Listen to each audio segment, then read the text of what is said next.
Today we are taking a look at the best co-op games of all time. I'm excluding pure PvP games.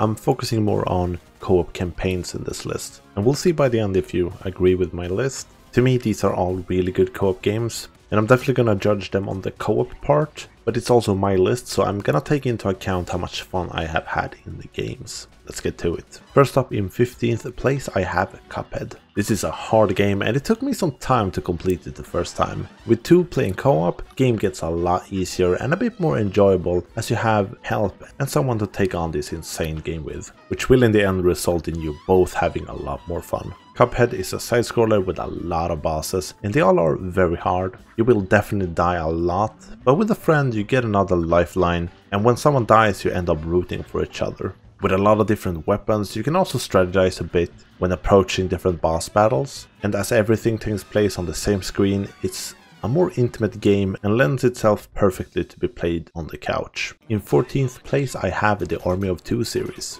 I'm mainly talking about the first two games. The third one was not that good. This is a third-person shooter from the 360 era that was fairly popular when it came out. The game is meant to be played in two-player co-op, as the name of the game might allude, and the game definitely played around with some interesting mechanics. Enemy aggro was the main game gimmick. As one player starts shooting at the enemy, that player will take the attention and aggro from the other player. That means that the player without aggro can relocate and flank the enemy. And you almost have to take turns in order to progress in the game, as enemies are very accurate and will kill you quite quickly. It's a rather unique and fun mechanic that works fairly well. And the game is really all about co-op in everything. You have like back-to-back segments where you're fending off a bunch of enemies. You have shield segments where one is holding a shield and the other one is behind shooting. If one gets taken down, the other can drag him to safety to be able to heal. And while this is happening, both can shoot. There are a lot of interesting ideas in these games that all incorporates two people. In number 13 I have Sea of Thieves. This game is not the one I have played the most, but a really cool game.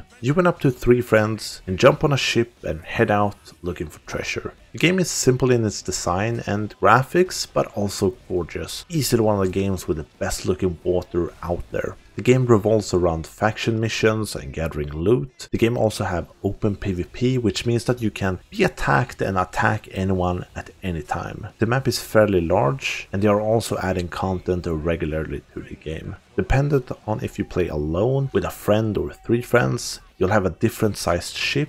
A bigger ship have more things to take care of, to have the crew engaged. It's a cool experience, and each time you set sail and head out, it really feels like you're heading out on an adventure with friends. In 12th place I have Payday 2. I've played this game a lot, and that was before they went nuts with DLCs and new maps. The goal in Payday 2 is to pull off a heist. Whether it's a bank, a jewelry store, a biker gang's house, penthouse safe, a billionaire's mansion, or countless other locations. The game can be played in 4-player co-op and requires a lot of teamwork. There are basically 2 approaches to heists, going in silent or going in loud. To do a silent heist where you don't attract the cops and don't have to defend against waves of enemies requires some teamwork, as there are hostages to keep calm, security guards to neutralize, vaults to drill, cameras to take care of, and so on. It's just such a bummer the third game was handled so poorly, as the first and second games are excellent. In 11th place I have Nobody Saves the World. This one was a total surprise for me. I watched some random video of it quite a while after its release and decided to give it a chance with one of my friends, and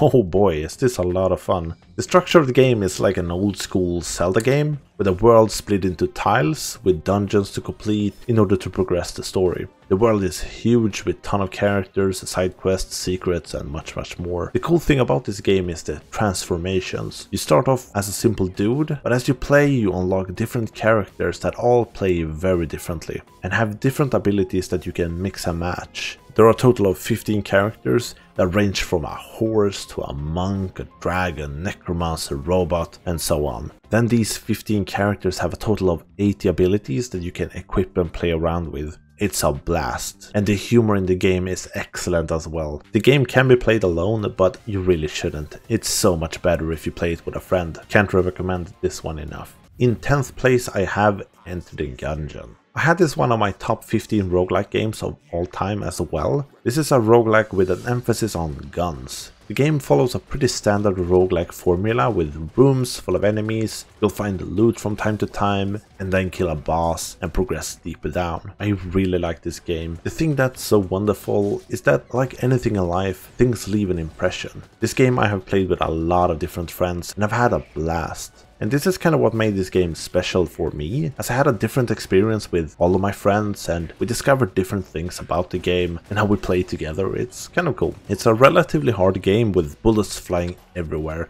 and almost every gun you'll find is crazy in some way. And that goes for the bosses as well. Just like Nobody Saves the World, the humor is perfect in this game. The game doesn't take itself serious at all. Enter the Gungeon can be played in 2-player co-op. In 9th place I have the Remnant series, that consists of 2 games. I want to put them on the same spot in 9th place, just like Army of 2. I think that's fair, and it's my list so I can do whatever I want. Remnant is kind of a Souls-like FPS with some impressive bosses. The first one is kind of rough in its presentation, the environments are a bit simplistic and repetitive, but the gameplay is excellent. Both games also have branching stories, which will lead you to different bosses and events. The second game is better in almost every way, with more augments, more passive bonuses, crafting, loot. Then you also have archetypes with different skills. But the first game is well worth your time if you want to start with that one. Both games can be played in 3-player co-op. And I mean, they have put gameplay in focus. It's a really well executed game, and the bosses are well designed as well, and really challenging. I think Destiny and Remnant have some of the best bosses in shooting games overall. In 8th place I have Castle Crashers. I couldn't tell you how many times I played this game. I have completed it so many times. This is somewhat of a simple beat 'em up that can be played in 4-player co-op. The cool part here is the amount of weapons and characters there are in the game. You start with 4 characters, but there are a total of 25 and over 40 weapons to find and unlock. The story, characters and locations are amazing. There is so much humor in the game, and I mean, who doesn't like to ride a deer that is propelled by its own poop?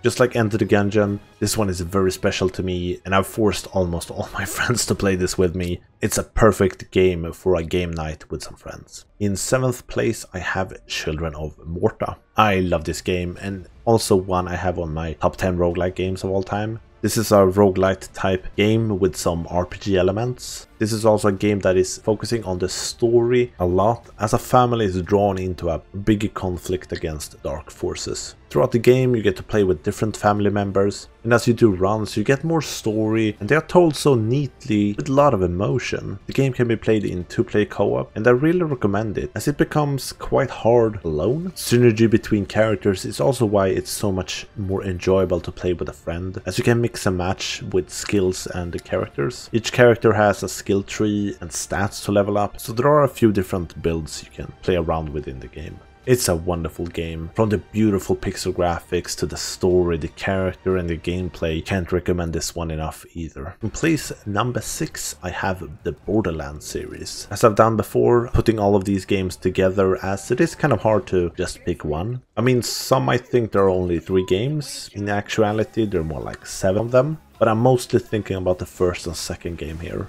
I would say Borderlands 3 is the most disappointing one. Borderlands 1 is generally considered the first looter shooter, at least that brought it into the mainstream. A big selling point was that the game basically had an endless variety of guns, as parts and stats were randomized. They followed archetypes, but it was impressive, I must say. The main titles support 4-player co-op. There are also 4 distinct classes, all with different abilities and skills. The games are huge as well, and has a very recognizable cel-shaded style. The classes also complement each other very well, which makes it even more fun to play in co-op. And that goes for the story as it is quite insane, and the characters are laughable throughout the entire experience as well. As this one doesn't take itself serious either, it's a blast. We are entering the top 5 now. I would love a like if you enjoyed the video. In 5th place I have the Halo series. I don't think many are going to agree with me on this one, placing it this high, but I have spent half my gaming life in this series, so I'm gonna be a bit biased here. I was even considering placing it in number 1, but the games above does a better job with the co-op part. The campaigns in the Halo series is actually really good. The story is amazing up until the 4th one. I would say one of the best FPS series of all time. Halo 1 and 2 can be played in 2-player co-op, while the rest supports a 4-player co-op. I definitely recommend picking up the MCC, the Master Chief Collection, as it contains 1, 2, 3, ODST, Reach and the 4th one. When you play Halo for the first time and you boot up the first game, Halo Combat Evolved, there is so little you know about the universe, the characters, the enemies, but as you progress through the game you learn a lot and the plot starts to unravel. I think this experience is so much better with a friend. And then crank up the difficulty and you have your work cut out for you, and working together becomes very important as the game becomes significantly harder. The segments with vehicles are also so much more fun with a friend, one driving and the other one mans the turret. But before I get carried away, let's move on to number 4. In 4th place I have Portal 2. The developers at Valve are really good at creating some insanely good games, and is always innovating, always pushing the boundaries, when they take the time to do so. Portal 1 was an amazing game. It showed off some impressive new gameplay mechanics that never been seen before.